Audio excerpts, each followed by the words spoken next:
Alright gang, we are working on the 7116 and getting ready to put the starter generator in. We've got to mount this bracket right here. This bracket goes in those two holes, and this boss right here interferes with where the rectifier mounts. So we're going to alter this by slitting it here, and then we'll slit across here so that we can lay this down and make the blower housing actually keep things cool, so that it'll blow the air over the top of the head that you can't see in the picture, and just modify it so that this will be down out of the way and I can still have my mounting holes for the regulator rectifier, and then get the starter generator mounted, because I'll show you here. That's as far this way as it'll go. It needs to go here. So it's raising it up about 1.5 inches. So we're going to get this cut, get this piece laid down, take this lower piece and fold it up so that everything's good and secure there. And then we can bolt the regulator rectifier, which is just hanging out over here, minding its own business.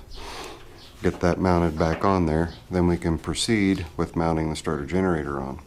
I've got a good starter generator ready to go. I don't need to worry about the charging system because the charging system works on this, but the starter generator that I'm going to put on is a good starter generator on both the start and the generator part, so that if the alternator ever does give up, just throw a regulator on, wire it up, flash the regulator, and he's back off and running to the races quick and easy. So just kind of thinking ahead just in case that alternator inside ever decides to let go. It's an AC, so it's pushing out 20 volts AC going through the rectifier. Very similar to the Vanguard on the 7118. So I'm not going to bore you guys with the power tools or deafen you with the sound of the power tools. I'm just going to go ahead and cut this up, get it all modded out and secured down in there where I need it. Also, I've got to make sure I steer clear of the wires. I don't have any sharp edges or anything going towards it. And then we'll flip the camera back on and show you where we're at. So you guys sit tight, making progress on the 7116 here. Zippo later. I'm out. Well, I figured I'd show you. I'm working on the 7118 16, just getting ready to modify that. And things have already started rolling in. This one needs a drive belt for the deck and general maintenance. After that gets done, then this was dropped off yesterday. We've got to go through that.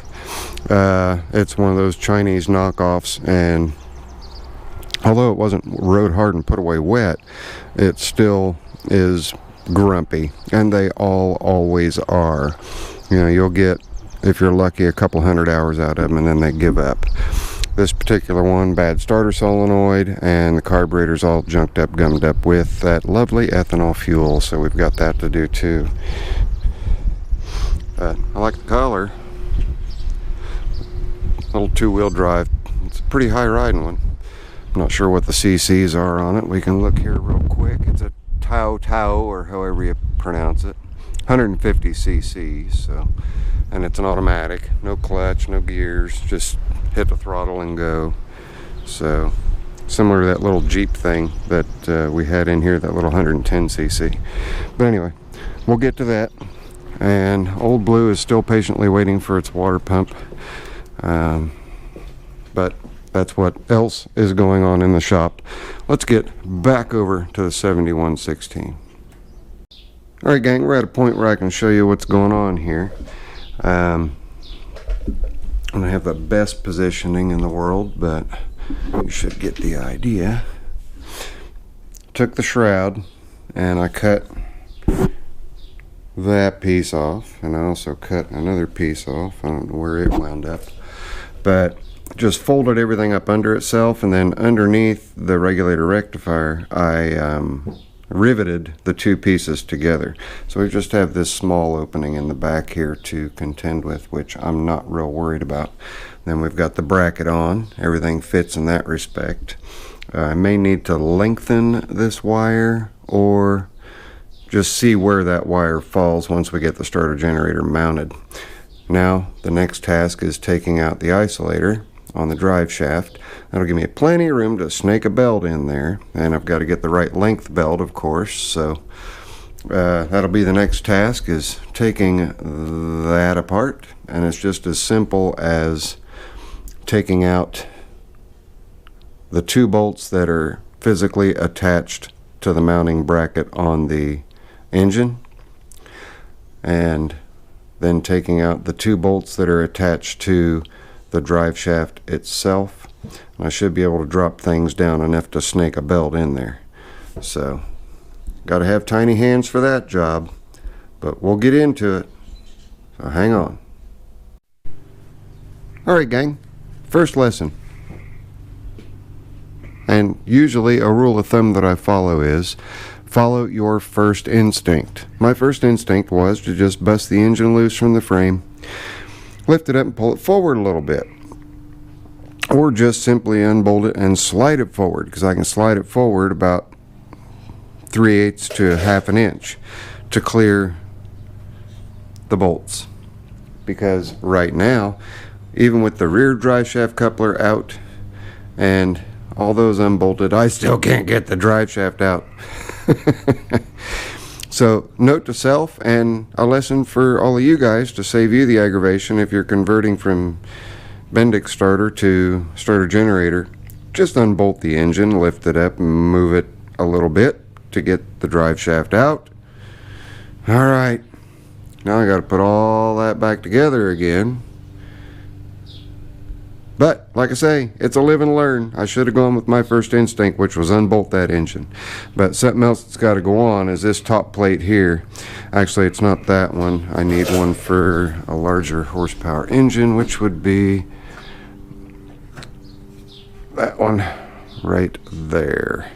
And that also has the regulator mount on it in the event that Sean ever has to put the regulator on there. So, alright. Still working on her. It's 10 till 3. Been at it, I don't know, kind of half-assed about 3 hours. Not really busting my butt, just trying to ease back into things. So, and my body's starting to scream a little bit. So, anyway, lesson learned. Just unbolt the engine, move it forward. That's the easiest way to get anything off a drive shaft in these things. Later. Alright gang, hopefully I'm in the picture. I'm going to call it. I'm wore out and I don't want to wear myself out too bad.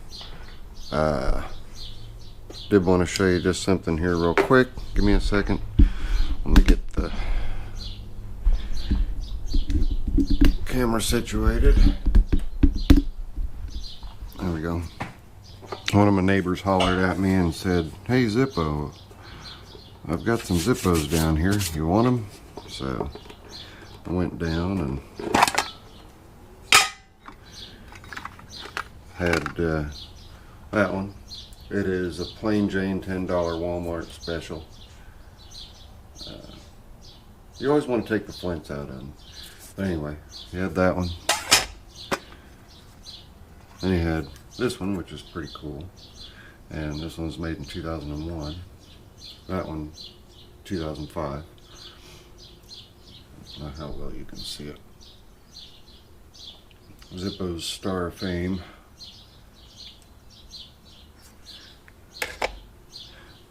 And lastly, and the one that I like the most, is the 70th anniversary Zippo, 32 to 2002. That's really neat. And these are all brand new. They've not been used. The tags were already torn on the 2 brass ones, but got the flints out of them so the flints won't cause any kind of issue. But pretty neat. So I thanked them graciously, and they will go in the lighter display case along with the rest of them. So, and again, hopefully my face is in the picture. I've got my neighbor coming over. Michael, you guys have met him. He's coming over to clean up all the branches in my yard because I'm dangerously close to needing to mow, and I know that Sean is too. But I got myself to the point where I am wore out enough that I know if I keep going, I'm gonna suffer. So I'm gonna call it. This is your friendly neighborhood Zippo. 7116.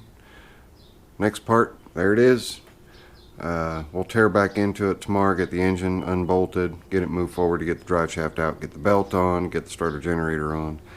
And after I get that tidied up, then I'll do the really quick DYT 4000 Craftsman belt change, oil change, blade sharpen, get the broccoli out from underneath the deck. Bruce likes that. Broccoli, that's pretty apt name for it. But anyway, friendly neighborhood Zippo. If you guys like this, that I'm out in the shop and I'm actually turning wrenches and doing stuff, give me a big old thumbs up. If you're not subscribed, consider hitting that subscribe button. It's a red bar down there. It says subscribe. And then right beside it is a little bell icon. If you hit that bell icon, it will notify you every time I post a video. And you can also find me on Facebook. I don't do the Instagram or the Twitter or all that, but I believe that my videos automatically upload to Twitter. So I'll catch you guys all on the next one. This is Zippo. Later. I'm out of here.